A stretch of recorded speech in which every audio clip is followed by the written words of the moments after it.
কোন আমলের চিহ্ন তার মধ্যে পাওয়া যায় নাই। আল্লাহ টুটের ভিতর থেকে কেন সুগন্ধি বের হয়? আল্লাহ তখন ডেকে ডেকে বলেন, ফেরেশতারা রে, আমার বান্দা জীবনে কোনোদিন ভালোভাবে নামাজ পড়ে নাই, রোজা রাখে নাই, হজ করে নাই, যাকাত দেয় নাই, কোরআন তেলাওয়াত করে নাই, এই জন্য তার শরীর থেকে দুর্গন্ধ আর দুর্গন্ধ বের হয়।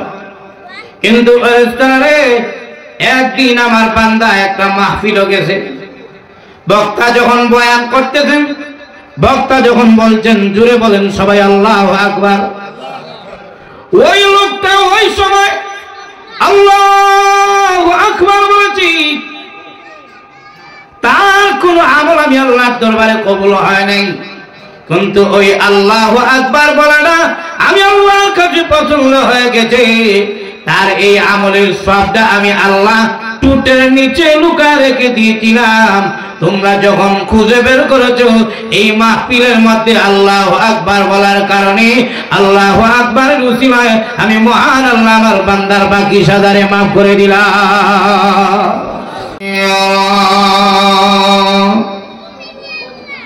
أما بعد فقد قال الله تعالى في كلامه المجيد والفرقانه الحميد أعوذ بالله من الشيطان الرجيم بسم الله الرحمن الرحيم رضي الله عنهم ورضوا عنه ذلك لمن خشي ربه صدق الله العظيم اللهم صل على سيدنا ومولانا محمد وعلى آله وأصحابه وسلم اللهم صل على سيدنا ومولانا محمد وعلى آله وأصحابه وسلم لا إله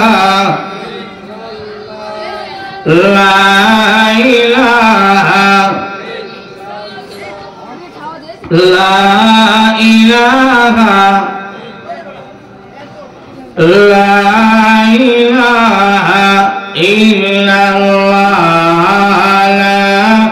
إله إلا الله لا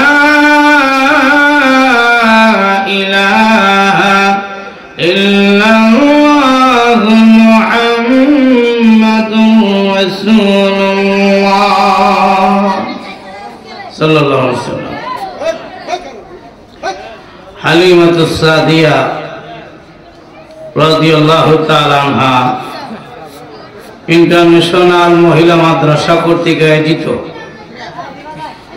আজকে 11তম বার্ষিক ইসলামী মহাসম্মেলনের অত্যন্ত শ্রদ্ধেয়ভাজন সভাপতি সাহেব দামাত বারাকাতুহুম, উপস্থিত প্রান্তীয় মুসলমান ভাইয়েরা, পর্দার আড়ালে অবস্থানরত অত্যন্ত শ্রদ্ধেয় মাওলানা, মাহফিলের মধ্যে বৈশা আল্লাহু আকবার বলা, সুবহানাল্লাহ বলা, আলহামদুলিল্লাহ বলা, এটাও কিয়ামতের দিন নাজাতের উসিলা হতে পারে কি পারে না? জোরে বল, আর জোরে বল, পারে কি পারে না?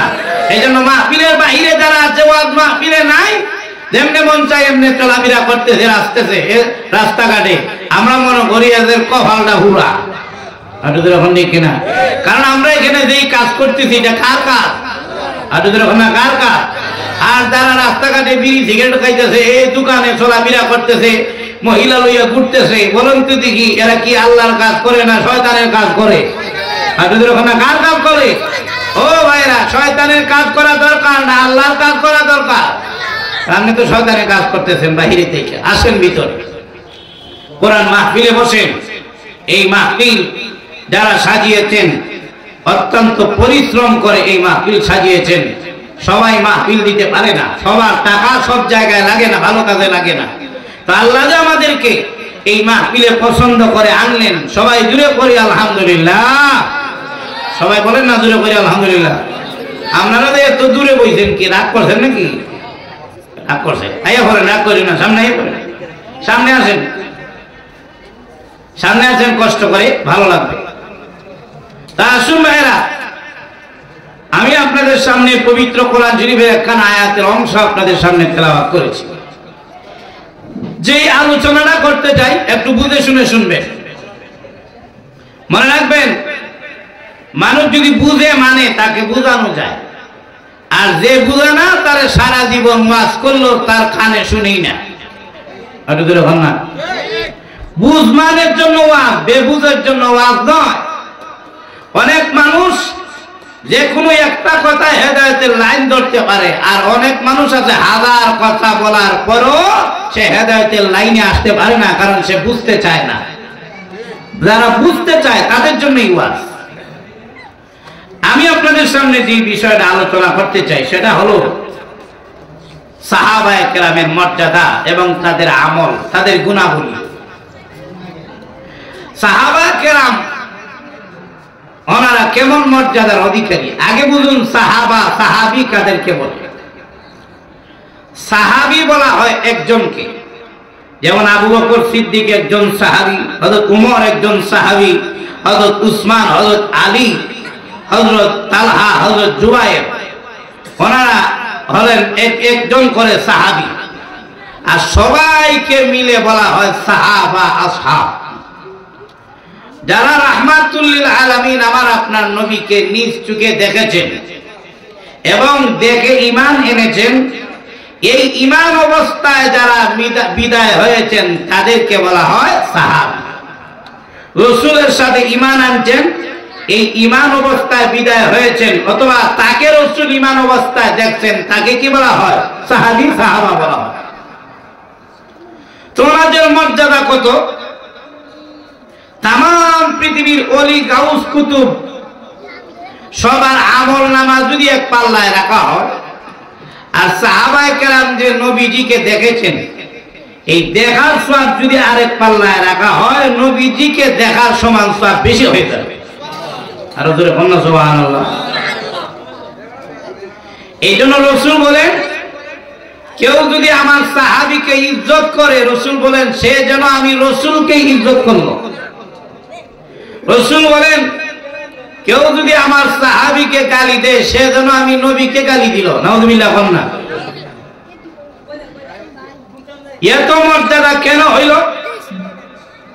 এর কারণ হলো রাসূল বলেন, মান রাআনি মুসলিমান লাউ তামাসসুন নার।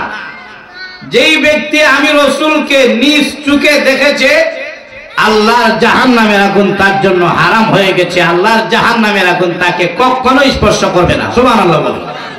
বলুন তো দেখি, আমরা কি রাসূলকে দেখেছি নাকি সাহাবায়ে কেরাম দেখেছেন? সাহাবায়ে কেরাম শুধু দেখেছেন তা না, রাসূলের সামনে দাঁড়ায় পড়ছেন লা ইলাহা ইল্লাল্লাহু মুহাম্মাদুর রাসূলুল্লাহ সাল্লাল্লাহু আলাইহি ওয়াসাল্লাম। আমরা মুহাম্মাদুর রাসূলুল্লাহ পড়ি, কিন্তু আমাদের সামনে রাসূল নাই। আর সাহাবায়ে কেরাম মুহাম্মাদুর রাসূলুল্লাহ পড়ছেন, মুহাম্মাদুর রাসূলুল্লাহ সামনে আছেন। সুবহানাল্লাহ কইতেন না?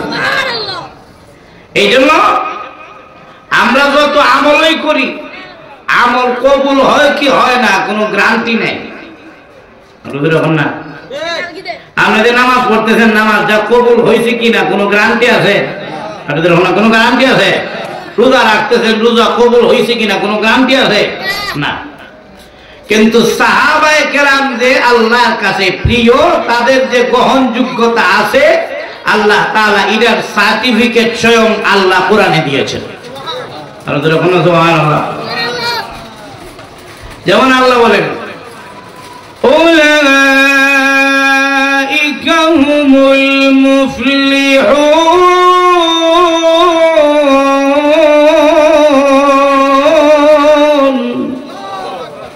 আল্লাহ বলেন তারা হলো সফল কাম জামাত।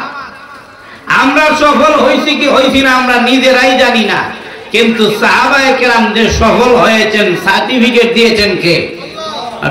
সার্টিফিকেট দিয়েছেন কে? আমরা কোন পথে আছি, হেদায়েতের পথে আছি নাকি নষ্ট হইবার পথে আছি আমরা জানি না, কিন্তু সাহাবায়ে কেরাম যে হেদায়েতের পথে আছেন সার্টিফিকেট দিয়েছেন কে? আর ওদের ওখানে কে দিয়েছেন? উলাইকা হুমুল মুহতাদুন,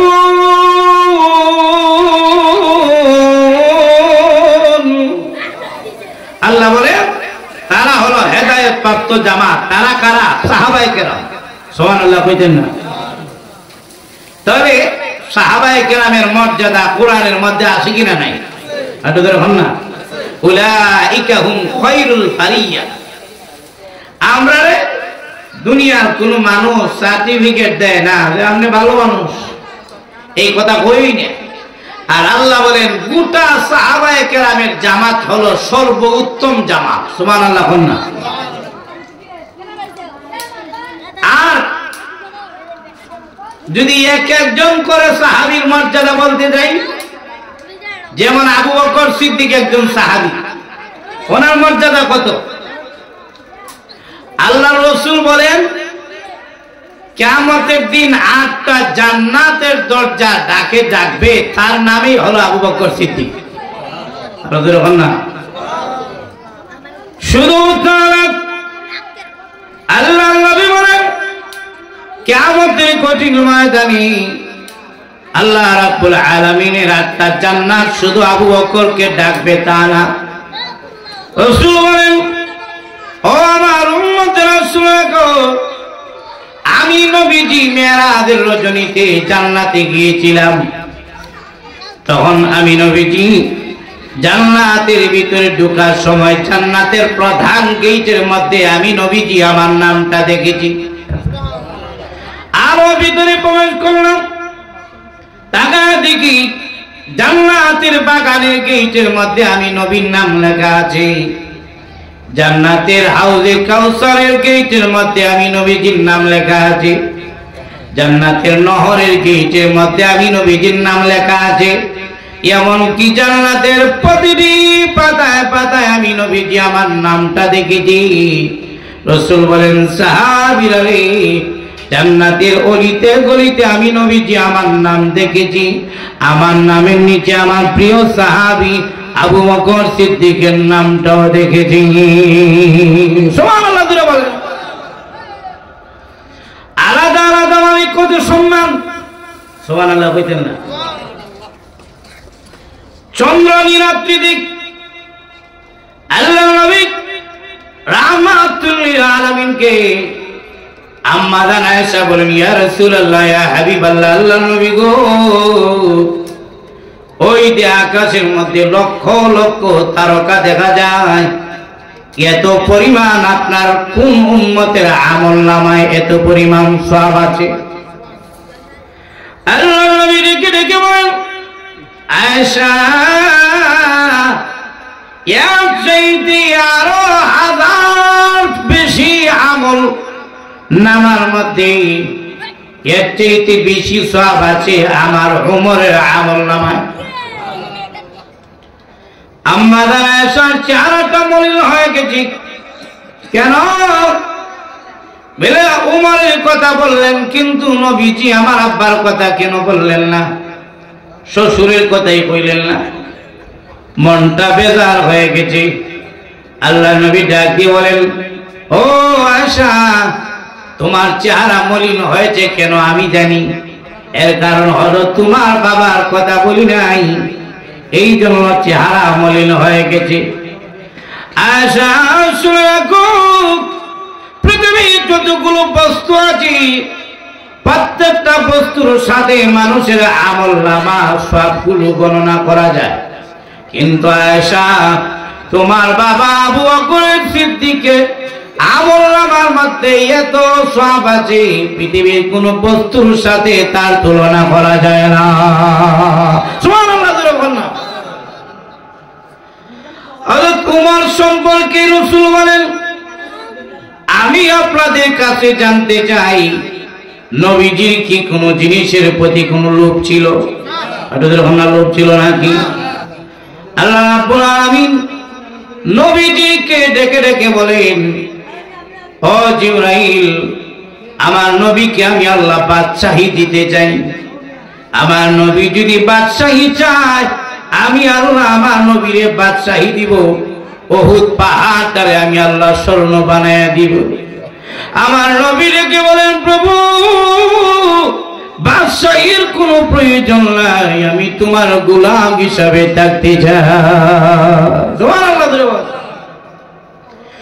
যেই নবীর ইশারায় আঙ্গুলের চাঁদের চড়া আঙ্গুলের চড়া চাঁদ দুই টুকরা হয়ে যায়, ওই নবী তো কখনো লোভী হতে পারেন না। যেই নবীর ইশারায় আকাশের চাঁদ দুই টুকরা হয়ে যায়, ওই নবী তো লোভী হতে পারেন না। তিনি তো দুনিয়ার ওই বাদশা। যেই নবীর নাম শুনে শুকনো গাছ থেকে পাকা পাকা খেজুর উপরে, ওই নবী তো গরিব হতে পারেন না। আলী রাদিয়াল্লাহু তাআলা পেটের খিদায় বের হয়েছেন, সকালে বের হয়েছেন। রাসূলুল্লাহ একজন, আলী রে, এত ঠান্ডার মধ্যে কেন বের হয়েছে? হযরত আলী ডেকে ডেকে বলেন, ইয়া রাসূলুল্লাহ, ইয়া হাবিবাল্লাহ, কয়েক ওয়াক্ত হয়েছে পেটের মধ্যে কোনো খাবার যায় নাই, পেটের খিদা থাকলে ঘুমেও ধরে না, এই জন্য বের হয়ে গেছি। ও আল্লাহর নবী, পেটের মধ্যে খিদা, এই জন্য বের হয়েছি। রাসূলুল্লাহ একজন, আলী তোমার পেটে যেমন খিদা, আমি নবীর পেটে তেমনই খিদা। আলী রে, আমি হলাম তোমার নবী আর তুমি হলে আমার উম্মত, তোমাকে কিছু আমি দিব, আমার পক্ষ থেকে কিছু দিব, এটা তো আমার কাছে নাই। নবীজির একজন, আলী, আলী রে, ওই যে একটা খেজুর গাছ দেখা যায়, ওই খেজুর গাছের কাছে গিয়ে বলো আমি নবীজি বলেছি খেজুর দেওয়ার জন্য। হযরত আলী বলেন, আমি গেলাম খেজুর গাছের কাছে গিয়ে তাকা দেখি খেজুর টানবে দূরের কথা, ভালো করে পাতাই নাই, ডাল শুকনো হয়ে আছে, পাতাও শুকিয়ে গেছে, পাতাই নেই, ভালো করে খেজুর দিবে কিভাবে? কিন্তু আমি ডাক দিয়ে বললাম, রে খেজুর গাছ, আল্লাহর পরে যেই নবীর মর্যাদা, যেই নবীর সম্মান আল্লাহর কাছে তামাম পৃথিবীর সমাজ চাইতে বেশি, ওই নবীজি বলেছেন খেজুর দেওয়ার জন্য। হে খেজুর গাছ, তুমি খেজুর দাও। রাহমাতুল লিল আলামিনের নাম বলতে দেরি হয়েছে, টাকা দেখি রে, শুকনো খেজুর গাছ থেকে পাকা পাকা খেজুর জমিনে পড়তে একটা মিনিটও দেরি হইল না। আল্লাহু আকবার। যেই নবীর নাম শুনলে শুকনো খেজুর গাছ অটোমেটিক খেজুর দেয়, ওই নবী তো লোভী হতে পারেন না। কিন্তু নবীজি বলেন, ও সাহাবীরা, আমি নবীজি মেরাজের রজনীতে জান্নাতের ভিতরে প্রবেশ করলাম, জান্নাতের অনেক নাজ নিয়ামত দেখলাম, কিন্তু সাহাবীরা জান্নাতের ভিতরে একটা বিল্ডিং দেখলাম, ওই বিল্ডিং দেখে আমি নবীজির লোভ লেগে গেছে। সুবহানাল্লাহ। অনেক বিল্ডিং দেখেছি, কিন্তু ওই বিল্ডিং দেখে আমার লোভ লেগে গেছে। এত সুন্দর বালাখানা দেখার পরে সামনে আমি আগাইলাম, এক কদম দুই কদম সামনে যাওয়ার পরে ফেরেশতারা ডাক দিয়ে বলল, আল্লাহর নবী কেন আসতেছেন? ডাক দিয়ে বললাম, ফেরেশতারা রে, এত সুন্দর বিল্ডিং আল্লাহ কার জন্য বানাইছেন? নবীজি মনে মনে ভাবলেন, মনে হয় আমার কথাই বলবে। ফেরেশতারা ডাক দিয়ে বললেন, আল্লাহর নবী, এই সুন্দর বিল্ডিং আল্লাহ বানিয়েছেন এক আরবীর জন্য। রাসূল বলেন, আনা আরবী, আমিও তো আরবী, আমার জন্য কি? আপনার জন্য না, তাহলে কার জন্য? নবী গো, এই বিল্ডিং আল্লাহ বানাইছেন এক কুরাইশির জন্য। রাসূল বলেন, আনা কুরাইশি, আমিও তো কুরাইশি, আমার জন্য নাকি? বলে না, আপনার জন্য না, তাহলে কার জন্য? বলে এক যুবকের জন্য। রাসূল বলেন, আনা শাবাব, আমিও তো যুবক, আমার জন্য নাকি? বলে না, আপনার জন্য না, কার জন্য বানাইলা? ও ফেরেশতারা, আরবি বলো, কুরাইশি বলো, যুবক বলো, নামটা কেন বলো না? তোমাদের কি নাম জানা নাই? এই সুন্দর বিল্ডিং আল্লাহ কার জন্য বানিয়েছেন? ফেরেশতারা ডাক দিয়ে বলল, নবীজি, হ্যাঁ, নাম জানা আছে।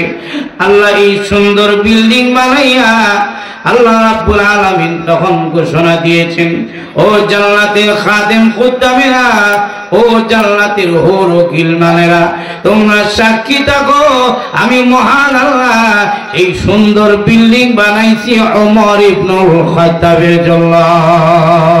সুবহানাল্লাহ। চিন্তা করেন, আলাদা আলাদা ভাবে সাহাবায়ে কেরামের কত সম্মান। হযরত বিলাল রাদিয়াল্লাহু তাআলা সাহাবায়ে কেরামের মধ্যে কালো ছিলেন, তার বাড়িও মক্কায় ছিল না। কালো বিলাল, চেহারা সুন্দর না, তিনি ছিলেন গোলামের ঘরে গোলাম। তাই মক্কার কাফের লোক ডেকে ডেকে বলতো, বিলাল, তুমি একটা কালো কাউয়া। নাউযুবিল্লাহ। আল্লাহ নবী রাহমাতুল্লাহ আলাইহি লিখে ডেকে বলেন, বিলাল, মক্কার কাফেররা তোমাকে কালো কাউয়া বলে, তুমি ঘাবড়ায় যাও না। মানুষের চেহারা দিয়ে আল্লাহর কাছে সম্মান নয়, আল্লাহর কাছে সম্মান হলো তাকওয়া দিয়ে। সুবহানাল্লাহ বলেন। ওয়াল্লাযীনা তাকাউ ফাওকাহুম ইয়াওমাল কিয়ামাহ, যার তাকওয়া ভালো, কিয়ামতের দিন তার সম্মান বেশি হবে। এই জন্য নবীজি বলেন, বিলাল রে, ঘাবড়ায় যায় না, কিয়ামতের দিন কিন্তু তোমার সম্মান বেশি হবে। রাসূলুল্লাহ বলেন, বিলাল রে, কিয়ামতের দিন মহান আল্লাহ রাব্বুল আলামিন আমার হাতে জান্নাতের চাবি দিবেন, জান্নাতটা উদ্বোধন করার জন্য। সুবহানাল্লাহ কইতেন না? কথা আসেনি নাকি? দোয়া করে দিমু, দোয়া করে দিমু নাকি কম? কিয়ামতের দিন নবীর হাতে থাকবে জান্নাতের চাবি। কার হাতে থাকবে? আমাদের নবীর হাতে। কার হাতে থাকবে? আপনারা কি বেজার হইছেন? সুবহানাল্লাহ কোন নবীর বইরে আমাদের নবীর হাতে চাবি থাকবে, এটা খুশির বিষয় কিনা? তাহলে কোন সুবহানাল্লাহ। সকল নবীগণ জান্নাতের গেটের মধ্যে দাঁড়ায় যাবেন, আর গিয়ে লাইন ধরে ধরে গেটে নক করবেন। ভিতর থেকে আওয়াজ আসবে, আপনি কে গো? বলে, আমি আদম নবী। কেন এসেছেন? ভিতরে ঢুকতে চাই। জান্নাতের গেটের পাহারাদার ফেরেশতা বলবে, এখনো সময় হয় নাই। সুবহানাল্লাহ। একেবারে আদম আলাইহিস সালাতু ওয়াস সালাম থেকে নিয়ে ঈসা নবী পর্যন্ত সমস্ত নবীগণ জান্নাতের গেটের মধ্যে দাঁড়ায় থাকবেন, কিন্তু জান্নাতের দরজা খোলা হবে না। সকল নবীগণ লিখে রেখে বলেন, ও জান্নাতের ভিতরে পাহারাদার ফেরেশতা, দরজা কেন খোলো না? বলে, জানতে চাই। এত নাম শুনলাম, আদম শুনলাম, নূহ শুনলাম, ইব্রাহিম শুনলাম, ঈসা মুসা সবই শুনলাম, কিন্তু আমি জান্নাতের ভিতর থেকে, গেটের ভিতর থেকে মুহাম্মদ নাম কেন শুনি না? ওই নবীকে এখনো জান্নাতের গেটের মধ্যে আসেন নাই, এখনো আসেন নাই। জান্নাতের ভিতরের পাহারাদার ফেরেশতা বলবে তাহলে ওই নবী কোথায় আছেন? ওই নবী এখনো হাসরের কঠিন ময়দানে উম্মতি উম্মতি বলে কান্দে। তার একটা উম্মত যতক্ষণ পর্যন্ত জাহান্নামে থাকবে ওই নবী উম্মত রেখে জান্নাতের দিকে একটা কদম বাড়াবেন না। তখন গেটের ভিতর থেকে পাহারাদার ফেরেশতা বলবে ওই নবীর হাতে তো জান্নাতের চাবি, তাহলে ভিতরে ঢুকবেন কেমনে? না বাড়িতে ঘুমিয়ে বলুন সুবহানাল্লাহ। আল্লাহর নবী বলেন আমার হাতে আল্লাহ চাবি দিবেন। আল্লাহ রাব্বুল আলামিন আমার হাতে চাবি দিয়ে আল্লাহ বলবেন নবী আমার আপনি জান্নাতটা উদ্বোধন করেন, আমার জন্য একটা সওয়ারি আনা হবে, একটা ঘোড়া আনা হবে, আমি নবীজি এই ঘোড়ার উপরে উঠব। এটা দুনিয়ার রক্তে মাংস করা ঘোড়া নয়, যে বাহনটা আনা হবে এটা হবে জান্নাতের পাথর দ্বারা তৈরি, হীরা মণিমুক্তা দিয়ে তৈরি। রাসূল বলেন ও বিলাল আমি চাবি লইয়া ওই ঘোড়ার মধ্যে উঠব, আমার ডান দিকে থাকবে আবু বকর, বাম দিকে থাকবে উমর। তখন আল্লাহ ডেকে ডেকে বলবেন নবী গো আপনার কালো বিলাল কোথায়? আমি ডেকে ডেকে বলবো প্রভু কালো বিলালের কি প্রয়োজন? আল্লাহ ডেকে ডেকে বলবেন নবী আমার আপনার কালো বিলালকে বলুন আপনার সওয়ারির লাগাম দেওয়ার জন্য, আপনার ঘোড়ার লাগাম দেওয়ার জন্য কালো বিলালকে বলুন। আল্লাহ নবী বলেন ও বিলাল দুনিয়ার মানুষ তোমাকে কালো কাওয়া বলে, কিন্তু কিয়ামতের দিন আল্লাহ তোমাকে ডাকবেন আমার ঘোড়ার লাগাম দেওয়ার জন্য। আমার ডান দিকে থাকবে আবু বকর, বাম দিকে থাকবে উমর, আর তুমি বিলাল আমার ঘোড়ার লাগাম ধরে ধরে আল্লাহর তৈরি জান্নাতের ভিতরে আমি নবীর সাথে প্রবেশ করবে। আলাদা আলাদা ভাবে সাহাবায়ে কেরামের মর্যাদা আছে কিনা নাই? আপনাদের ওখানে আছে কিনা নাই? এবার আসুন মর্যাদা কেন বাড়লো এটা জানার দরকার। হুজুর ফজিলতের ওয়াজ করতে করতে সারা রাত করেন ওয়াজ, নামাজ পড়বেন নি বলে না ইরাত নেই। আপনাদের ওখানে ওয়াজ করেন বেশি করে ওয়াজ করেন, তো রোজা রাখবেন নি? হুজুর ফেটে গ্যাস্ট্রিক, মানে শোনার মাত্রা বেশি কিন্তু মানার মাত্রা নাই। মানতে হয় না মানুষ, শুনতে হয়। আর এখন এমন এক জামানা আইছে শুনতেও হয় না, কারণ গায়ে যদি হইরা জায়গা না ফজিলতের ওয়াজ শুনবার লাগে মানুষ পাগল, কিন্তু কোনটা করলে ফজিলত হইব এটা করতে রাজি না। ও মুসলমান শোনো, সারা জীবন যদি ওয়াজ শুনতে থাকেন, আমার আপনার জিন্দেগিতে যদি নামাজ রোজা আল্লাহর ফরজ বিধান না আসে সারা জীবনের ওয়াজ ব্যর্থ। সারা জীবন ওয়াজ শুনে, সবার ওয়াজ শুনে, সিদ্দিকী সাহেবের ওয়াজ শুনে, তাহিরি সাহেবের ওয়াজ শুনে, আজহারি সাহেবের ওয়াজ শুনে, আইয়ুবী সাহেবের ওয়াজ শুনে, ওয়াজ শুনতে শুনতে হুজুর কানও ধরে রয়েছে কিন্তু দিলে ধরে না। আর ওখান থেকে না কি দিল লইয়া গেছিল না কান লইয়া গেছিল? কান লইয়া গেছে, কান হারাই দিছে কিন্তু দিল হারছে না, নামাজের জন্য মন তৈরি হয়েছে না। না না, ওয়াজ মাহফিল আসবে একটা মাত্র কারণ, কার সন্তুষ্টি? আল্লাহ সন্তুষ্টি এবং কিছু শিখার জন্য বোঝার জন্য মানুষ আসবে। তো সাহাবায়ে কেরামের এত মর্যাদা কেন হইল? এমনিতেই হয়েছে নাকি গুণে? গুণে হয়েছে। আজকে আমাদের ভিতরে যদি গুণ খুঁজতে যান দেখবেন গুণ আমাদের শূন্যের কাতারে, কিন্তু বদ গুণের কোনো অভাব নাই। দুনিয়ার বদগুণ আমাদের মধ্যে, বাটপারি, জিটারি, বেঈমানি, সুদ, ঘুষ, মদ, জুয়া, বেহুদাগিরি, বদগুণের কোনো অভাব নাই আমাদের ভিতরে, গুণই নেই, কিন্তু বদগুণ অভাব নেই। কিন্তু সাহাবায়ে কেরাম ছিলেন গুণে গুণান্বিত। যেমন লক্ষ্য করে দেখেন, এক সাহাবীর নাম হলো হযরত উবাই ইবনে কাব রাদিয়াল্লাহু তাআলা।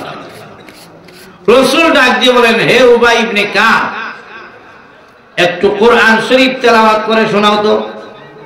সুবহানাল্লাহ কি কইতেন না? আর ওদের বলেন সুবহানাল্লাহ।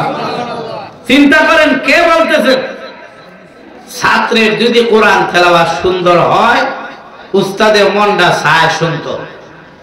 আর ওদের বলেন না, অনেক সময় দেখা যায় কি উস্তাদে হরাইতে হরাইতে ছাত্রের পড়া শুদ্ধ হয়ে গেছে গা, এবং উস্তাদের চাইতে ছাত্রের কণ্ঠ সুন্দর।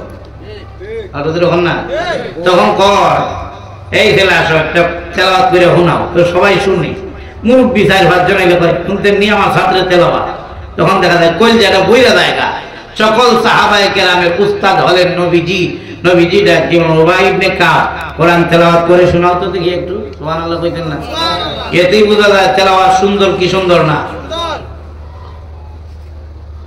উবাই ইবনে কাব রাদিয়াল্লাহু তাআলা, ইয়া রাসূলুল্লাহ, ইয়া হাবিবাল্লাহ, আল্লাহর নবী গো, আপনার সামনে আমি কেমনে কোরআন তেলাওয়াত করে শোনাবো? অক্ষমতা প্রকাশ করলেন। কারণ নবীজি, আপনার দুনিয়ার কেউ তো আপনার উস্তাদ নাও। আমি আপনাদের কাছে জানতে চাই নবীজির উস্তাদ কে? আর না, নবীর উস্তাদ কে? দুনিয়ার কোন নবী কারো কাছে পড়ালেখা করেন না? পড়ালেখা করেন নাই। দুনিয়ার কারো কাছে যদি নবীগণ পড়ালেখা করতেন, তাহলে যার কাছে পড়ালেখা করছেন উনি নবী হয়ে যেতেন। কিনা? এই যুক্তিতে গোলাম আহমদ কাদিয়ানী 3 বার মেট্রিক ফেল। বলুন তো দেখি কত বড় নবী? নাউযুবিল্লাহ কইতেন না? এ কি নবী না বন্ড? না, হুট করে এটা হয় আমি নবী। নাউযুবিল্লাহ কইতেন না? অথচ নবীগণ কারো কাছে পড়ালেখা করেন নাই, আর হে উচ্চা কয় আমি নবী। তার কয়বার মেট্রিক হয়ে? 3 বার। আর 2 নম্বর কথা হইলে গিয়া, নবীগণের সাহাবী আছে, তার কতজন সাহাবী? আপনাদের মনে আছে নাকি? না। নবীগণের শরীরে কোনো দোষ থাকবে না, কিন্তু তার চোখে কইল টেরা। নাউযুবিল্লাহ কইতেন না? নবী না বন্ড? বন্ড। নবীগণের মরণ হবে সুরক্ষিত জায়গায়, তার মরণ হইছে বাথরুমে হইরা। নবী না বন্ড? না।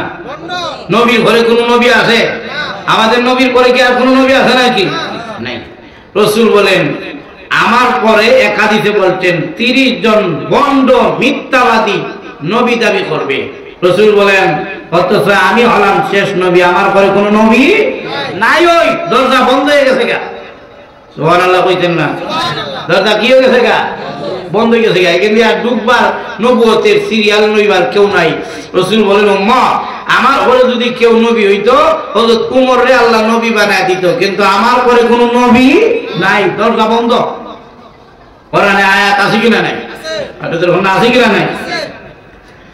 ما كان محمد أبا أحد من رجالكم ولكن رسول الله وخاتم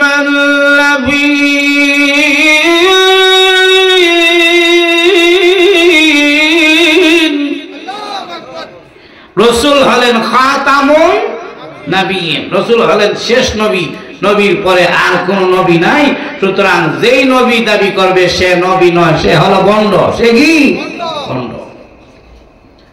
তো হযরত উবাই ইবনে কাব হুজুর, আপনার শিক্ষক হলেন আল্লাহ। দুনিয়ার কোন নবী কারো কাছে পড়ালেখা করেন নাই। ঈসা আলাইহিস সালামের মক্তব্য লইয়া গেছেন, উস্তাদে বলতেছেন, ঈসা পড়ো তুমি। বলে কি পড়বো? পড়ো আলিফ। কি পড়তে কইছে? ঈসা আলাইহিস সালাম তো নবী, তিনি কি কারো কাছে পড়ার কথা? কারণ তিনি শিক্ষককে আল্লাহ, তিনি ডাকবেন উস্তাদ। আমি যা বুঝি না তা আমি করি না। কোন দেখি আপনি যে কইছেন আলিফ, আলিফটা এটি কি, এটা দিয়ে কি বোঝায়? আলিফ এটা খাড়া কেন বা দিবে হয়ে রয়েছে, আলিফটা খাড়া হয়ে রইল করে? দেখবেন কোন উস্তাদকে যদি ছাত্র প্রশ্ন করে, উস্তাদ যদি না হারে তখন সিল্লি দেওয়া হয়, যা কইছে তা কর। না ডাক দেওয়া হয়, যা কইছে তা কর, বলে না আমি না বুঝতে পারি না। এমনি রাগ উঠে গেছে উস্তাদে, উস্তাদে ডাক দেওয়া, আচ্ছা আমি না হারি না, তুই কই যাবি নি? ঈসা আলাইহিস সালাম বলেন আমি হারবো, দেখা সহ বলতে হারবো। সুবহানাল্লাহ কইতেন না? এতই বুঝা যায় শিক্ষককে আল্লাহ। উস্তাদ বলেন তাহলে বলো তো দেখি আলিফ পিঠা খাড়া কেন? বলবো নাকি অসুবিধা আছে? বলো দেখি আলিফ পিঠা খাড়া কেন লিখে? হযরত ঈসা আলাইহিস সালাম বলেন এখন যদি বলতে যাই তাহলে আপনি চেয়ার থেকে নামেন আর আমারে আপনার জায়গার মধ্যে দেন, আপনি আমার জায়গায় আসেন। সুবহানাল্লাহ কইতেন না? ঈসা আলাইহিস সালাম চেয়ারে বসেন আর উস্তাদ নিচে নামছেন। ঈসা আলাইহিস সালাম বলেন আলিফ খাড়া, এর অর্থ হলো আমার আল্লাহ হলেন একজন।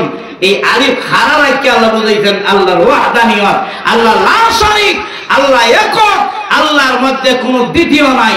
আল্লাহ হলেন একক, আল্লাহর সাথে পৃথিবীর কারো কোনো তুলনা হয় না।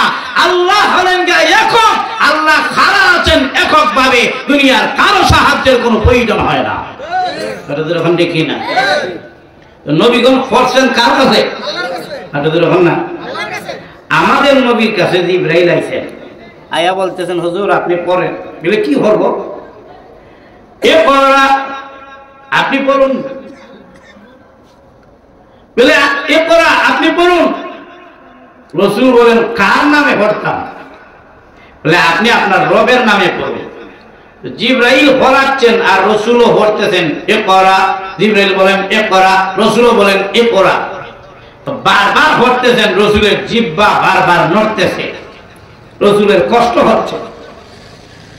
আল্লাহ তখন আয়াত নাযিল করলেন লা তুহাররিক বিহি লিসানাকা লিতা'জালা বি ইন্না আলাইনা জামআহু ওয়া কুরআনা। আল্লাহ বলেন নবী জিবরাইলের কথা কথায় আপনি হরতেছেন। জিবরাইল আপনার উস্তাদ না, আপনার উস্তাদ হলাম আমি আল্লাহ। পূর্ণ কোরআন শরীফ এবং এর ব্যাখ্যা বিশ্লেষণ সবকিছু আপনার ভিতরে জমা করার দায়িত্ব আমি আল্লাহ নিজে নিয়ে নিলাম। এই জন্য উবাই ইবনে কাব বলেন হুজুর আপনি বলতেছেন তেলাওয়াত করার জন্য, কেমনে তেলাওয়াত করতাম আপনার সামনে কোরআন শরীফ, কেমনে পড়তাম? আপনার উস্তাদ হলেন আল্লাহ।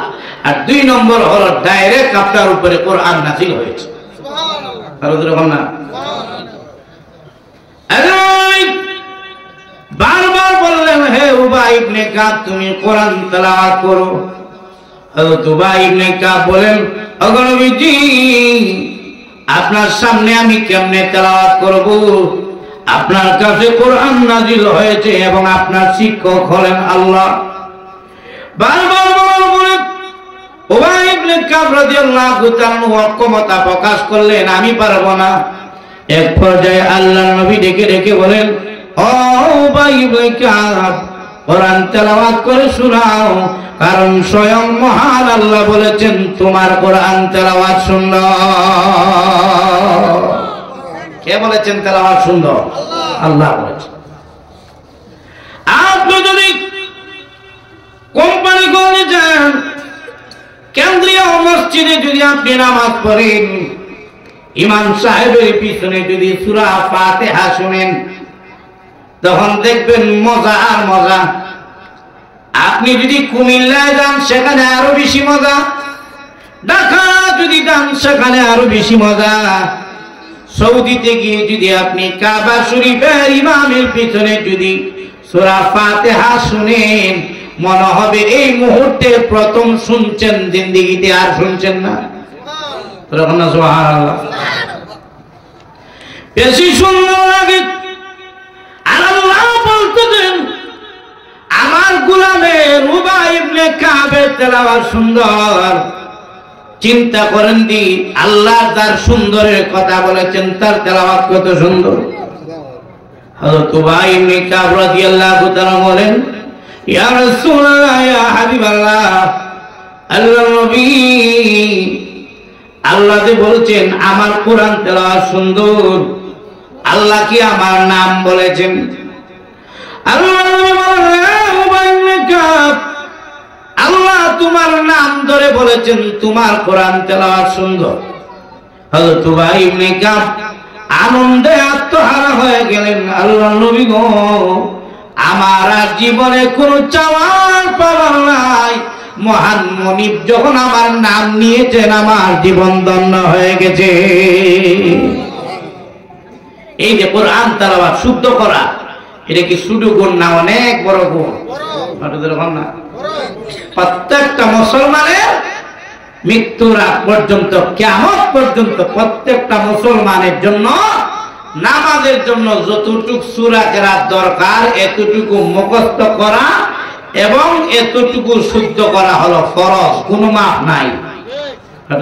কিনা পুরা কোরআন শরীফ সবাই যে শুদ্ধ করতে পারবে এমন না, কিন্তু নামাজের জন্য যদ্দুর সূরা কেরাত দরকার, মাসলা মাসাইল দরকার, অতটুকু ইলম শিক্ষা করা প্রত্যেকটা মুসলমানের জন্য কি ফরজ।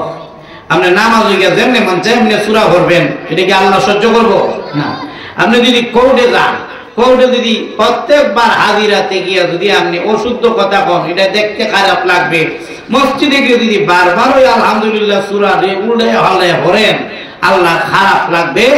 এই জন্য কিয়ামত পর্যন্ত নামাজের জন্য যদ্দুর সূরা কেরাত প্রয়োজন, প্রত্যেকটা মানুষকে চেষ্টা করতে হবে, পারেন আর না পারেন প্রতিদিনই চেষ্টা করতে হবে যে নামাজের সূরাটা যেন আমার শুদ্ধ হয়।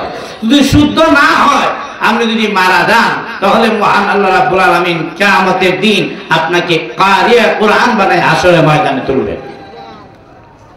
লক্ষ্য করে দেখেন, আমরা কোরআন তেলাওয়াতের মধ্যে শুদ্ধ আমাদের নাই, কিন্তু সাহাবীর তেলাওয়াত শুদ্ধ এবং পছন্দ করছেন কে? আল্লাহ। না, সাহাবায়ে কেরাম কি এমনিতেই দামি ছিলেন নাকি গুণে দামি ছিলেন? গুণে ছিলেন।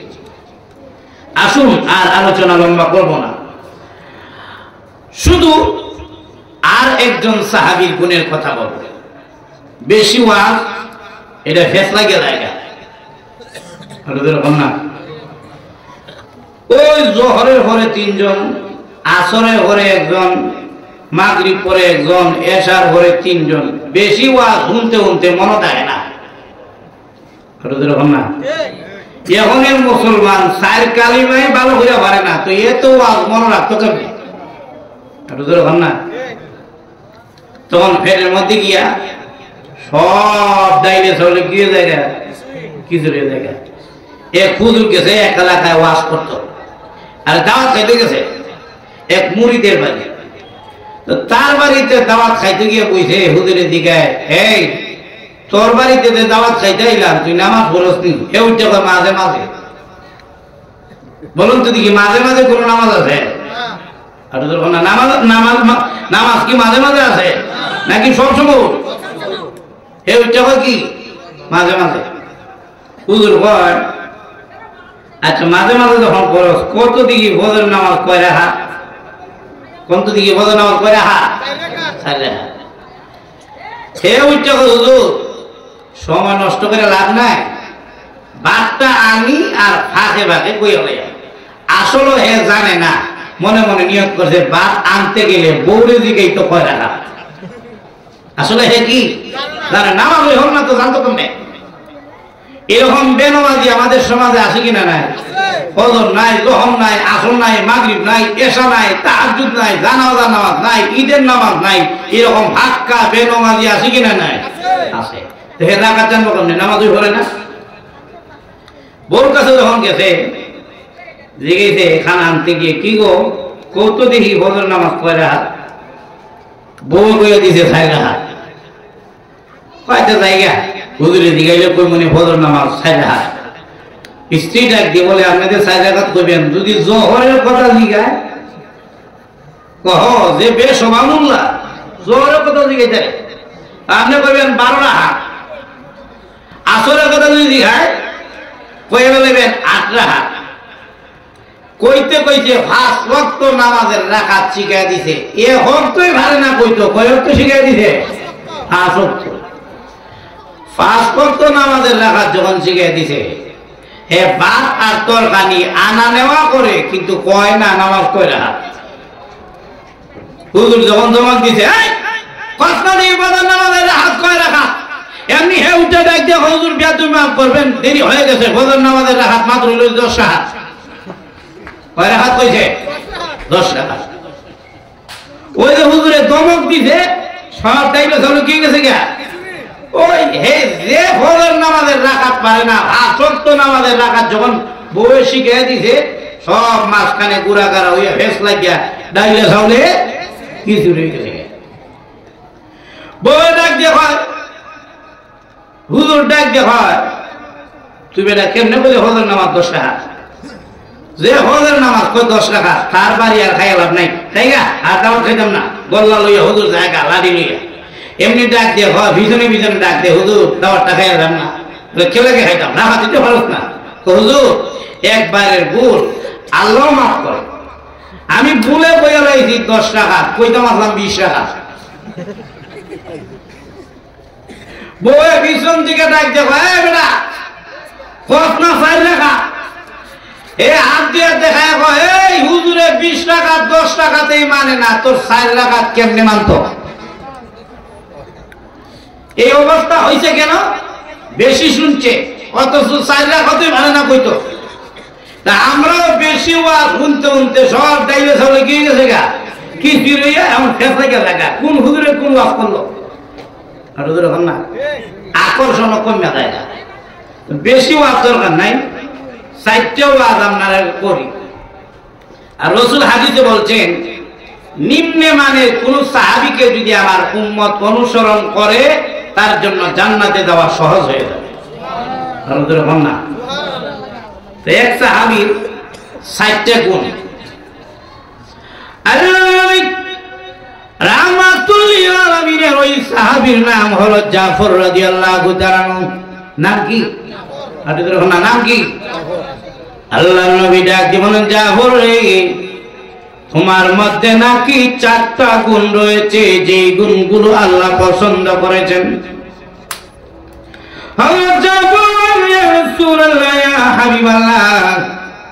আমার গুণগুলোর কথা কারো কাছে বলি নাই, আপনি কেমনে জানলেন? আল্লাহ নবী ডাক দিয়ে বলেন, জাফর রে, তোমার মধ্যে যে গুণ আছে, মহান আল্লাহ রাব্বুল আলামিন আমাকে জানায় দিয়েছে। কে জানায় দিয়েছেন? আপনাদের হন না, যার গুণ আল্লাহ জানায় দিয়েছেন, তার গুণ পছন্দ করেন কে? আল্লাহ। আমরাও যদি এই গুণ অর্জন করতে পারি, আমাদেরকে পছন্দ করবেন কে? আপনাদের হন না, কে পছন্দ করবেন? তাহলে গুণ হইল কয়টা? 4টা। শিখে নেবেন তাড়াতাড়ি, দিকেই কিন্তু 1 নম্বর গুণ, আমি জাফর জিন্দেগিতে কোনদিন এই মাথা, এই যে কপালটা দেখেন, এই কপালটার সম্মান দেখানোর জন্য আল্লাহ ছাড়া কারো সামনে নত করি নাই, শিরিক করি নাই। আমি আপনাদের কাছে জানতে চাই, এই কপালটা বানাইছেন কে? আপনাদের হন না,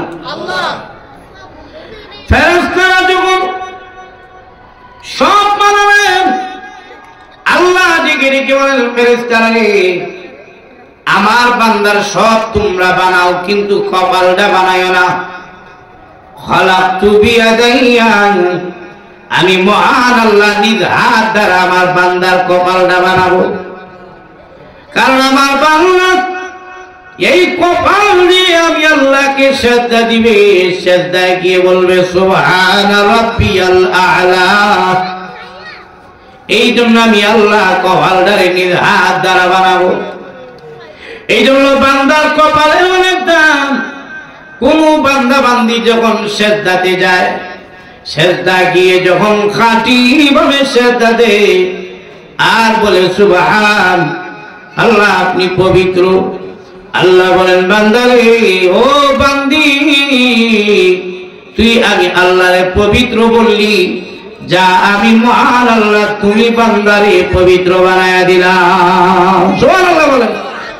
কোন বান্দা যখন খাঁটি ভাবে সিজদা দেয়, আল্লাহ বলে বান্দা বলি তুমি মনে করতে পারো মসজিদের টাইসে সিজদা দিয়েছো, মনে করতে পারো কার্পেটে সিজদা দিয়েছো, মনে করতে পারো জায়নামাজে সিজদা দিয়েছো, কিন্তু আল্লাহ বলেন বান্দা বান্দি রে তোর কপালের তো দাগ মাথা নোয়া যখন সিজদা দাও তোমার সিজদার নিচে আমি মহান আল্লাহ আমার কুদরতি পা তুলে ধরে রাখি। সুবহানাল্লাহ। এই কপালের দাম আছে কিনা নাই, আপনাদের ওখানে আছে কিনা নাই? এই জন্য এই কপালটা আল্লাহ ছাড়া কোন মাখলুকের সামনে সম্মান দেখানোর জন্য নত করা যাবে, আপনাদের ওখানে নত করা যাবে না। দরকারে আপনি সব জায়গায় মাথা নোয়াইতে পারবেন।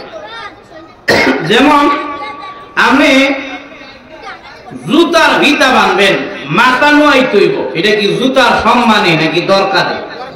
কথা বুঝতে দেখেন, এটা কি জুতার সম্মানে না দরকারে? দরকার। আপনি ঘাস কাটবেন মাথা নোয়াইবেন, এটা কি ঘাসের সম্মানে নাকি দরকারে? আপনি ধান কাটবেন মাথা নোয়াইবেন, এটা কি দানের সম্মানে নাকি দরকারে? দরকারে হাজারো মাখলুকের সামনে মাথা নত করা যায়, কিন্তু সম্মানে আল্লাহ ছাড়া ভিন্ন কারো সামনে মাথা নত করা যায় না। যদি করেন তাহলে গুনাহ হবে শিরক। কি গুনাহ হবে? আপনাদের হল না? অনেকে আছে ফিরের ভাই গিয়া সেজদা দেয়, নাউযুবিল্লাহ বল না। আচ্ছা, ফিরের ভাই যে সেজদা দিল এটা কি দরকারে নাকি ফিরের সম্মানে? ফিরের সম্মানে। অনেকে আছে এই মাদারে গিয়া সেজদা দেয়, এটা কি দরকারে নাকি মাদারের সম্মানে? আপনাদের হল না? অনেকে আছে মার ভাইয়ের মধ্যে গিয়ে সেজদা দিয়ে বইয়ে থাকে, এটা কি দরকারে নাকি সম্মানে? সম্মানে। সম্মানে মাথা নত হবে একমাত্র কার সামনে? আপনাদের এখন না, কার সামনে? আল্লাহর সামনে নত হবে। যদি আল্লাহ ছাড়া ভিন্ন কারো সামনে যদি আপনি সম্মানে মাথা নত করেন, গুনাহ হবে শিরক। আর সকল গুনার মাপ আছে, কিন্তু শিরক গুনার কোনো মাপ আপনাদের এখন না। শিরক গুনার কোনো মাপ কথা আমার না, আল্লাহ বলেন ইন্নাল্লাহা লা ইয়াগফিরু আন ইউশরাকা বিহি ওয়া ইয়াগফিরু মা দুনা যালিকা লিমান ইয়াশা।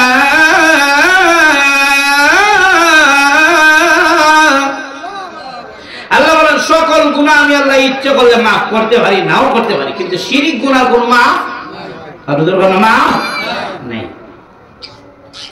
ফাকাদ হারামাল্লাহু আলাইহিল জান্নাহ মান ইউশরিক বিল্লাহ, যে শিরক করে ফাকাদ হারামাল্লাহু আলাইহিল জান্নাহ, আল্লাহ বলেন নিশ্চয় তার জন্য জান্নাত হারাম হয়ে যায়। নাউযুবিল্লাহ বলনা। যেই গুনাহ কোনো মাফ নাই, যেই গুনাহ করলে শিরক হয়, যেই গুনাহ করলে জান্নাত হারাম হয়, এই গুনার নাম হলো শিরক। শিরকবাদীদের কোনো মাফ নাই। হযরত জাফর বলেন ইয়া রাসূলুল্লাহ আমি জিন্দেগিতে কোনোদিন শিরক করি নাই। সুবহানাল্লাহ বলেন। তাহলে সাহাবীর প্রথম গুণ শিরক করেন না। দুই নম্বর গুণ বলেন ইয়া রাসূলুল্লাহ জিন্দেগিতে কোনোদিন মদ পান করি নাই। আমি আপনাদের কাছে জানতে চাই মদ পান করা হালাল না হারাম? আপনাদের বলেন না। কোরআনে ডাইরেক্ট আল্লাহ ঘোষণা, মদ পান করে আল্লাহ হারাম করে দিয়েছেন। মদ খাওয়া আর মুদ খাওয়া সমানই, দুইটাই হারাম। আমার মনে হয় মদকুররা ঠান্ডার দিন এলে দুইটারে মিশাইয়া খায়। আপনাদের এখন ঠিক না? এটাও হারাম, এটাও হারাম হয়। এই জন্য মদ পান করা যাবে না। যেই সমাজে মদ পান করা থাকি, যেই সমাজে মদ পানকারী থাকে, ওই সমাজে আল্লাহর রহমত নাজিল হয় না। অভিশপ্ত মদকুররা। আমি আপনাদের কাছে বলতে চাই, কুকুরে অনেক ময়লা খায়, এটা তার জন্য কিন্তু হালাল। কুকুরে ময়লা খায় হারাম তার জন্য, কিন্তু মানুষের জন্য তা হলো হারাম। না, কুকুরে ময়লা খায় তার জন্য হালাল, কিন্তু মানুষের জন্য তা হলো হারাম। কুকুরের জন্য হালাল এই জন্য কুকুর খায়, আর মদ খাওয়া হারাম এটা আপনি মানুষ হইয়া কেমনে খান? এতেই বোঝা গেল আপনি কুকুরের চাইতে বড় নিকৃষ্ট। মদখোর কুত্তা থেকে খারাপ। কুত্তা যদি ময়লা খায় তারে মানুষের দৌড়ায়, এই করলো কি? কুকুর যদি যায় হাত তোর দিয়ে এইটা দেয়, কুকুর গেলে লাঠি দিয়া দৌড়ায়। আমি মনে করি কুকুরের চাইতে বড় নিকৃষ্ট হলো সমাজের মদখোরেরা। এদেরকে আগে সমাজ থেকে বিতাড়িত করতে হবে। কিনা এটা হয় কেমনে? বলে হুজুর মদ খায় কেমনে? বলে প্রথম শুরু করে ও রাস্তাঘাটে দেখবেন কিছু খাইয়া বিড়ি সিগারেট হারায়, তো দেখবেন অনেক বাচ্চা সেইটা থেকে টান দেয়, একটু টান দেয়, দেখে কিরকম লাগে। খাইতে খাইতে আর কিছুদিন পরে ওই আকিস বিড়ি, বিভিন্ন বিড়ি টান শুরু করে। এরকম করতে করতে সিগারেট ধরে। আর মা বাবা এমন অমানুষ, অনেক বাপে আছে সন্তান রে দিয়া ভাড়ায় দুইকে এক প্যাকেট সিগারেট লইয়া, এখন রাজ্য ডাবাজক অনেক নাতি নসারে দিয়া সন্ধ্যার পরে ভাড়ায় দেয়। না না, আমি গরু বইরেছি, তুই কে সিগারেটটা লইয়া। তো বাপ যখন সন্তান রে দিয়া সিগারেট আনা, একদিন দুই দিন তিন দিন সন্তানে এটার ভিতরে কি আছে একটু দেখি তো, এটার ভিতরে সিগারেট করে শুরু সময় দিয়ে রাস্তা দিয়ে খাই যাবি নাই তো? আমনে বাপ হয়ে খান না? হ্যাঁ আমি খাই। সন্তানে বা মাঝখানে আমি চেক করে লাই কেমন লাগে। এই জন্য দেখবেন বাবা হইল বিড়িখোর, বাচ্চা হয় গাঁজাখোর। কিনা বাপ যদি হয় গাঁজাখোর, সন্তান মদখোর হওয়ার সম্ভাবনা, কারণ মা বাপ হইলে সিরিয়াল ধরেছে তো করবো। আর দুই নম্বর দোষ হলো অবৈধ সঙ্গের কারণে আজকে বাচ্চা কাচ্চা গাঁজার সাথে সম্পৃক্ত। কিনা গাঁজাখোররা এরা আলাদা ভাবে চলে, কারোর সাথে চলে না। গাঁজাখোররা বিড়ি সিগারেট খায়, তেমন মঞ্চা গাঁজা খায়, তার কাছে আর মাথায় ধরে না কি করতো। শেষ পর্যায়ে দেখা যায় চুরি ডাকাতির পথ ছাড়া আর কিছুই পায় না। না, আর মা বাবার তো বদনাম হই, অমুকের হোলা দেখছি গাঁজা খায়, কি একটা জন্মাইল রে। গাঁজাখোরের মা বাবা কোনোদিন মাথা উঁচু করে কোন সমাজে কথা বলতে পারে না।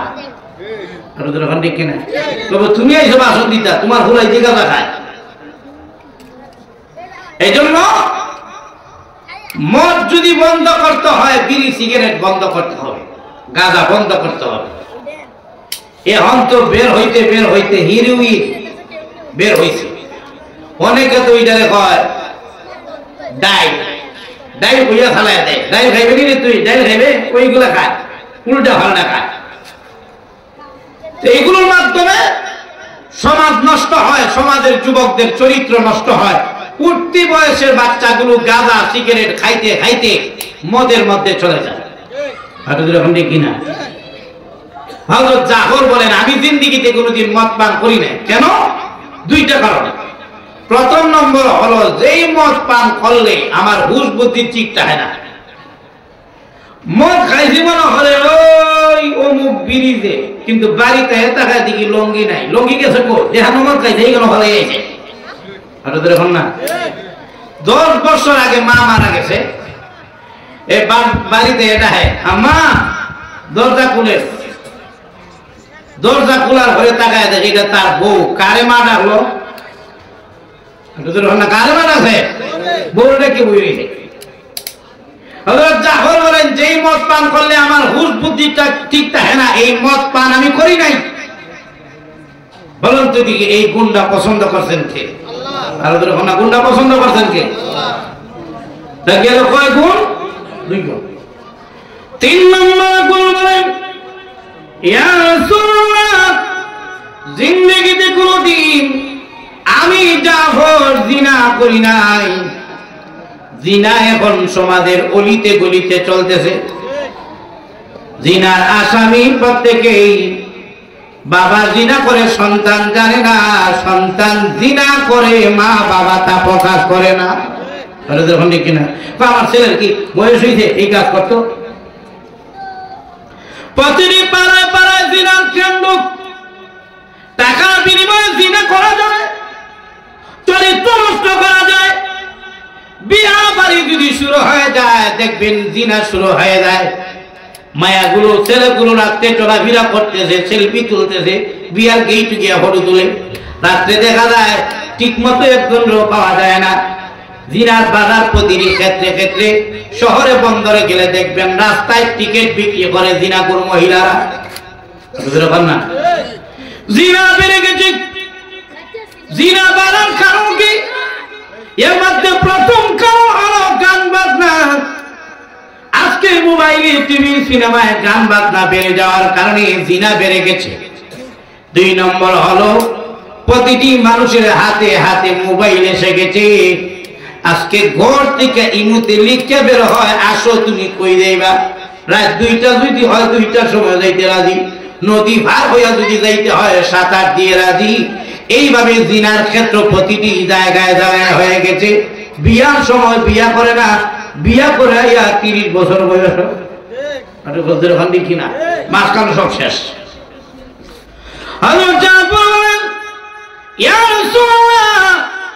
জিনা করে নাই গেলে কয় গুণ?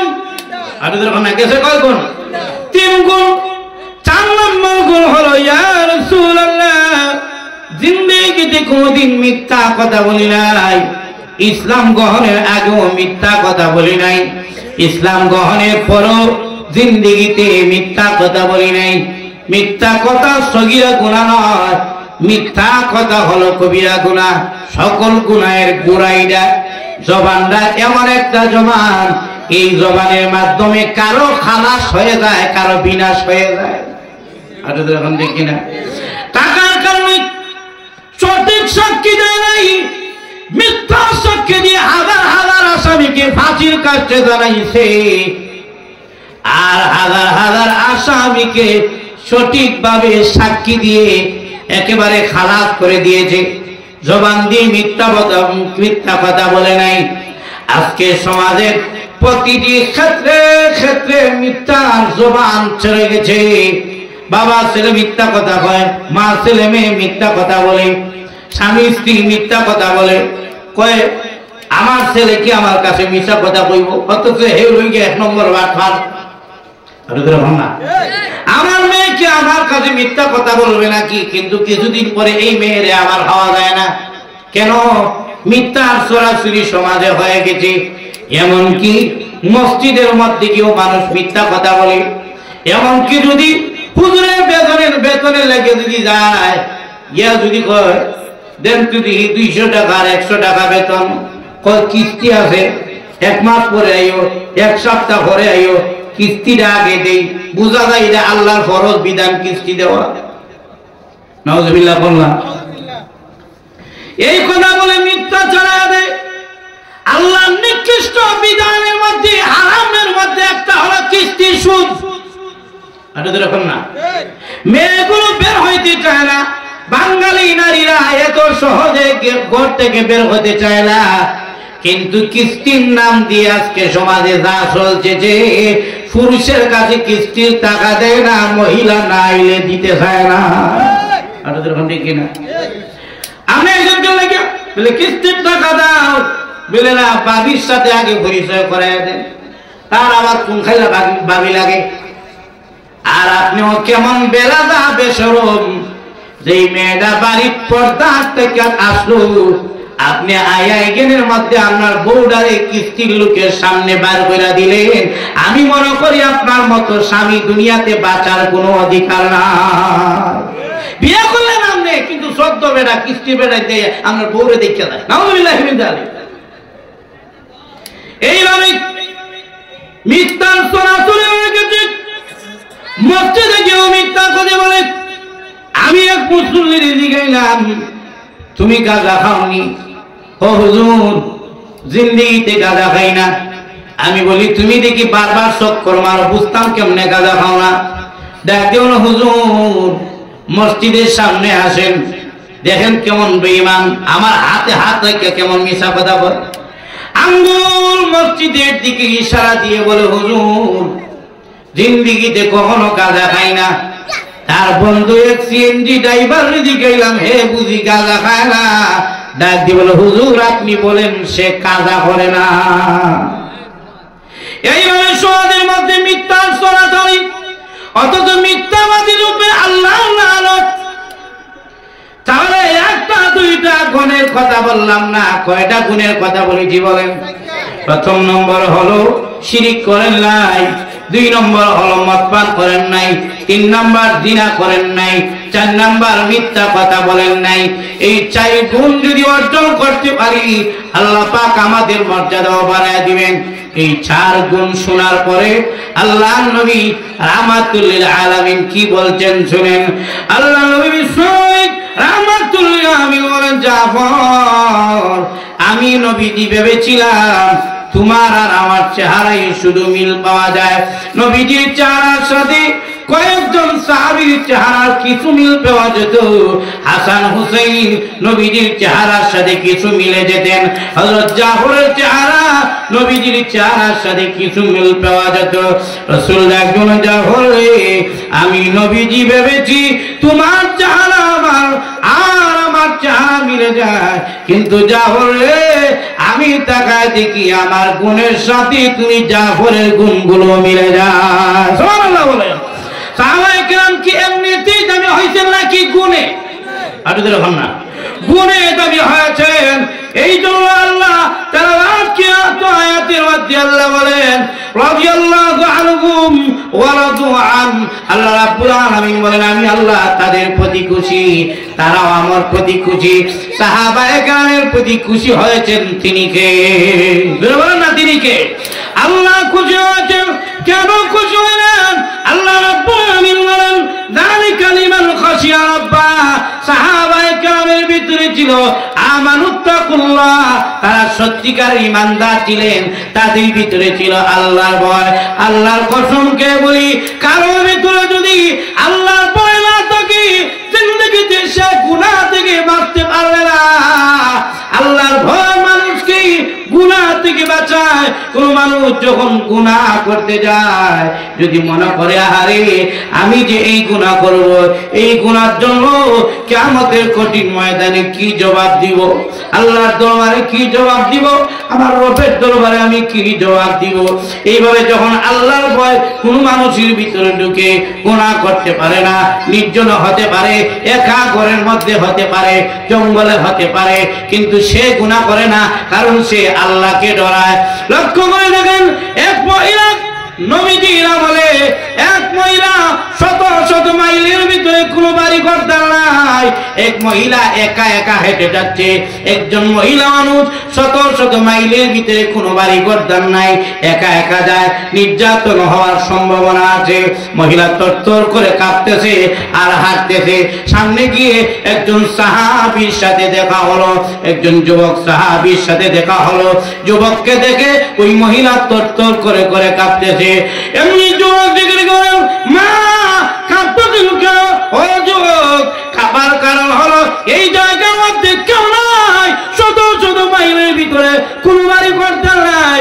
কাঁপতে দিই তোমার সাথে যে আমার দেখা হলো, এখন তুমি আমার ইজ্জতের উপরে ঝাঁপায়া পড়ো। ইজ্জতের বয়ে কান্দি, ইজ্জতের বয়ে কাঁদতেছি। যুবক ডাকো মা কান্দেন লাগো, আমি আপনার ইজ্জতের উপরে হামলা দিব না, আমি আপনার ইজ্জতে হামলা দিব না। এমনি মহিলা ডেকে ডেকে বলে যুবক রে, এই এলাকার যুবকদের তো চরিত্র ভালো না, পশুর মতো মহিলা দেখলেই ঝাঁপায়া পড়ে, কিন্তু তুমি আমার উপরে ঝাঁপায়া পড়লে না, বরং আমাকে মা মা বলে ডাক দিলে, কারণটা কি? ও যুবক তোমার চরিত্র এত সুন্দর কেমন হইল?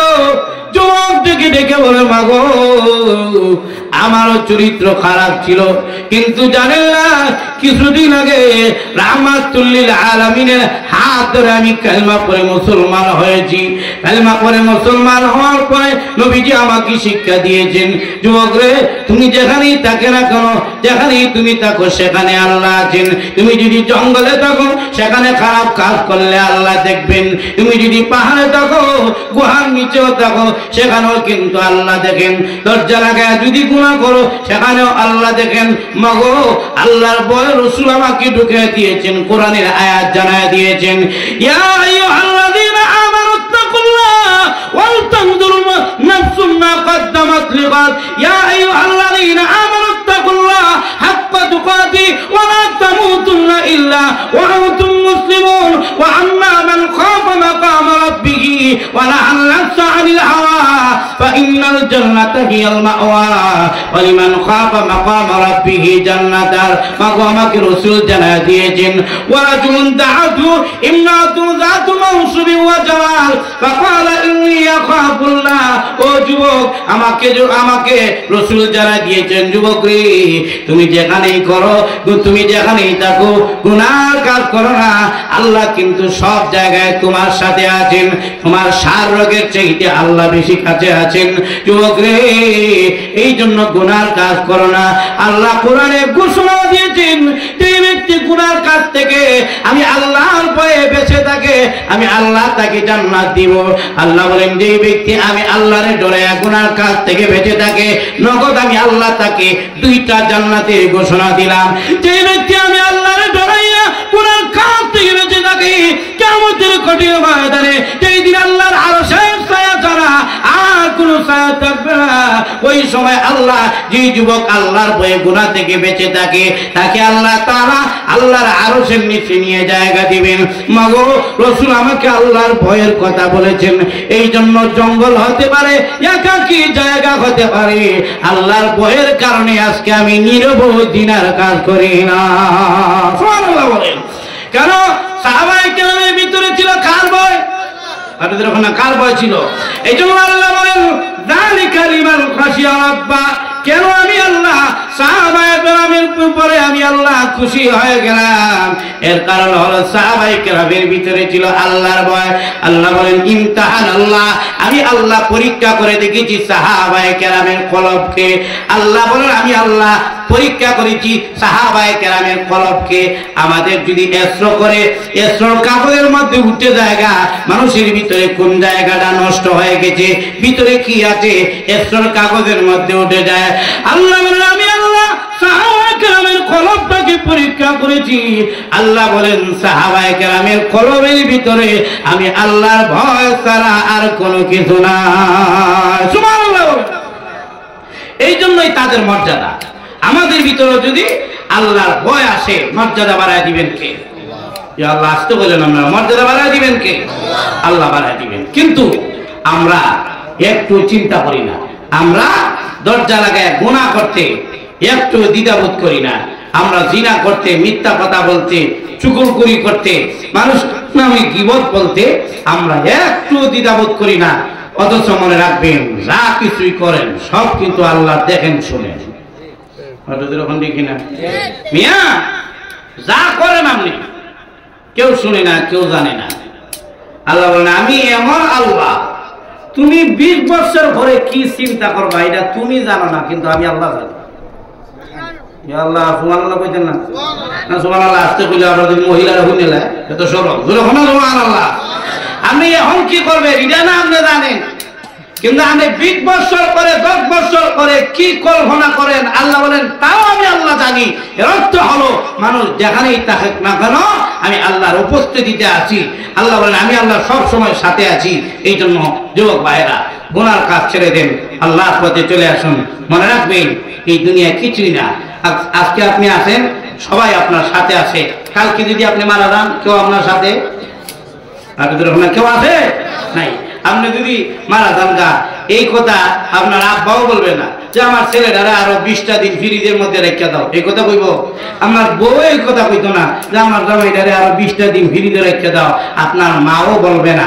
আপনি আছেন তো দুনিয়ার সবাই আছে, আপনি নাই আপনার সাথে দুনিয়ার কেউ নাই। এই জন্য নিজের জীবনের পরিবর্তন আনতে হবে। ছেড়ে দেন মিথ্যা, ছেড়ে দেন অবৈধ পথ, ছেড়ে দেন মদ জুয়া গাঁজা, ছেড়ে দেন ফেন্সিডিল, ছেড়ে দেন এই অবৈধভাবে চলাফেরা, অবৈধ সম্পর্ক, ছেড়ে দেন অসৎ সঙ্গ। অসৎ সঙ্গ মানুষের সর্বনাশ ডেকে আনে। অসৎ সঙ্গ যখন মানুষ পায় তখন তার চরিত্র নষ্ট হয়। অসৎ সঙ্গ যখন মানুষ পায় তার যৌবন জীবন সব নষ্ট হয়। অসৎ সঙ্গকারীর জন্য মা বাবা অপমানিত হয়। এটা এরকম ঠিক কিনা? কিন্তু আল্লাহর ভয় ভিতরে ঢুকা বলে আল্লাহর ভয় আমি কি ঢুকাইবো বলে কি ঢুকাইবেন? আল্লাহ রাসূল বলছেন কিয়ামতের দিন প্রত্যেকটা সময়ের হিসাব আল্লাহর কাছে দিতে হবে। তবে আলাদাভাবে আল্লাহ রাসূল বলছেন আন শাবাবিহি ফিমা আবনা। রাসূল বলেন কিয়ামতের দিন আল্লাহ তাআলা যৌবনকাল সম্পর্কে আলাদাভাবে জিজ্ঞাসা করবেন। আল্লাহ রাসূল বলেন গোটা জীবনের হিসাব আল্লাহ নেবেন। গোটা জীবনের মধ্যে শিশুকালও আছে, যৌবনকালও আছে, বুড়াকালও আছেন, কিন্তু আলাদাভাবে আল্লাহ যৌবনকালের হিসাব নেবেন। মনে রাখবেন যে যুবক যৌবনকালে আল্লাহর ইবাদত বন্দেগী করে, জিনার দিকে মহিলা টানে, কিন্তু যায় না। কেন যায় না? বলে আমি আল্লাহকে ভয় করি। দেখে আপনা গাঁজা খায়, বলে না খাবো না, আমার রাসূল খায় নাই, সাহাবী খায় নাই, তবে তাবিঈন খায় নাই, আমি এই গাঁজা কেন খাবো? খাবো না, ছেড়ে দিলাম। বিড়ি সিগারেট খাইবেন, বলে না আমি খাবো না। কেন খাবো না? বলে কোনো লাভ নাই খায়া, আমি এগুলো বাদ দিয়ে দিলাম। আপনি ছাড়তে পারবেন। এইভাবে যদি প্রতিটি ক্ষেত্রে যদি আপনি গুনার কাজ থেকে বেঁচে থাকেন যুবক ভাইরা, রাসূল বলেন ওয়াশাফুন নাশাবি ইবাদাতিল্লাহ। কিয়ামতের দিন যেদিন মাথার কাছে সূর্য চলে আসবে, গরমে মাথার মগজগুলো টকবক করবে, ওই দিন মহান আল্লাহ তাআলা এমন যুবক যুবতী যারা গুনাহ থেকে বেঁচে থেকেছে আল্লাহর ভয়ে, তাদেরকে আল্লাহ আরশের নিচে নিয়ে জায়গা দিবে। এই জন্য আল্লাহ পাক আমাদের প্রত্যেককে কিয়ামতের দিন সম্মানিত করুন। সবাই বলে আমিন। ওয়া আখির দাওয়াহুম আলহামদুলিল্লাহি রাব্বিল আলামিন। আসসালামু আলাইকুম ওয়া রাহমাতুল্লাহ। হালিমাতুস সাদিয়া ইন্টারন্যাশনাল মহিলা মাদ্রাসা। হালিমাতুস সাদিয়া কার নাম কোন তো দেখি? আপনাদের ওখানে কার নাম? রাসূলের দুধ মায়ের নাম হলো হালিমাতুস সাদিয়া রাদিয়াল্লাহু তাআলা। সুবহানাল্লাহ কইতেন না? এই মহিলা মাদ্রাসা কায়েম হয়েছে। মহিলা মাদ্রাসা বেশি বেশি দরকার। যখন ঘুমাই গেছেন আপনারা, মহিলা মাদ্রাসা বেশি বেশি